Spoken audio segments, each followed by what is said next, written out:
ये दुनिया भर के मेहनत कशों के आगे बढ़ने का, इरादा करने का एक दिन है। हमारे साथ मौजूद है इस वक्त CPIM के सीनियर लीडर और यहाँ मेंबर असेंबली कुलगाम मोहम्मद यूसुफ तारगमी साहब, आप हमेशा डेली वेजर्स की बात करते हो, कैजुअल लेबर्स की बात करते हो, असेंबली में भी आपने बिलें लाई थी, तो क्या कुछ अभी मौजूदा सूरत है डेली वेजर्स और कैजुअल लेबर्स को लेकर? कल भी हमारा जो बिल है, प्राइवेट मेंबर्स बिल पेश हुआ था, एडमिट हुआ था, लेकिन टाइम नहीं बचा और स्पीकर साहब ने एडजर्न किया हाउस को, इस वजह से ज़ेर बहस नहीं आए वो बिल।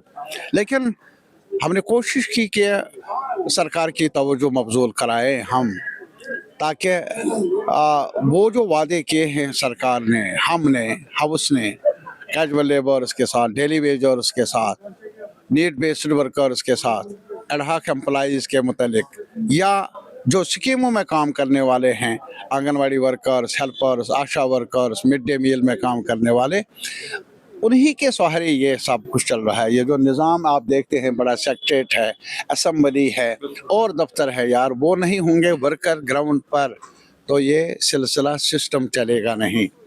वो मांगते क्या है? वो मांगते हैं यार 20 साल से, 10 साल से हम काम करते आए हैं, अब हमें ज़मानत मिलनी चाहिए ताकि हमारे बच्चों के फ्यूचर को यकीनी बनाया जा सके, उन्हें कुछ ज़मानत मिले ज़िंदा रहने की। वो ये ज़मानत मांग रहे हैं। और ये कानून, अगर आप देख लेंगे, कानून को भी देख लेंगे, आप ज़्यादा देर तक एडहॉकिज्म पर नहीं चल सकते। आपने, ये कानून के खिलाफ है अगर आप 10 साल 20 साल ऐसे ही कोई बेचारा काम कर ले जिसको कोई मावनत न हो। ये मावनत का मतलब है उसकी ज़मानत न हो फ्यूचर में, रेगुलराइजेशन ज़मानत है। तो इस वजह से ये मांग हमारे वर्कर्स की जायज़ है, बाहर भी आवाज़ उठाते रहेंगे वो, और अंदर भी हम उनकी वकालत करते रहेंगे तब तक जब तक सरकार इस वाजिब मांग को पूरा ना करे। और मुझे यकीन है चीफ मिनिस्टर साहब ने वादा दिया है हाउस के अंदर, और आने वाले वक्त में हम फिर उन्हें याद दिलाएंगे अपना वादा निभाना ही पड़ेगा। तारगमी साहब, यकुम में आ रहा है तो क्या कुछ पैगाम रहेगा आप यकम में? तो बस वर्कर्स यूनिटी का सवाल है। अरे यार, यकम में आपने मुझे याद दिलाया, ये दुनिया भर के मेहनत कशों के आगे बढ़ने का, इरादा करने का एक दिन है।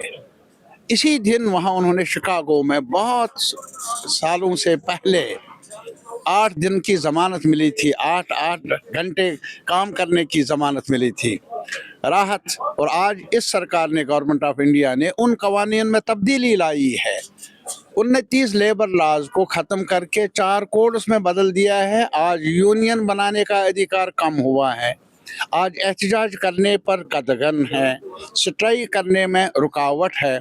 मेरा ये मानना है कि वर्कर अपने आप को वो समाज को संभालता है, अपने हुकूक को भी संभालने की सलाहियत मौजूद है वर्कर को। और वर्कर जो मीडिया में भी काम करने वाला है, आपके चैनल्स भी ऊपर वो भी चल सकते हैं तभी जब ग्राउंड पर वर्कर हो।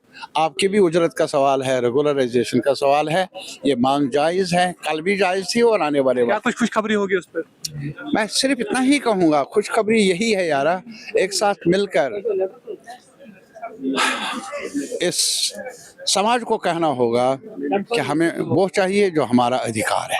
हम किसी का कुछ नहीं लेंगे, हम अपने पसीने का, जो हमारा वर्कर का पसीना है, मेहनत है, मशक्कत है, उसका मुआवजा चाहिए। शुक्रिया।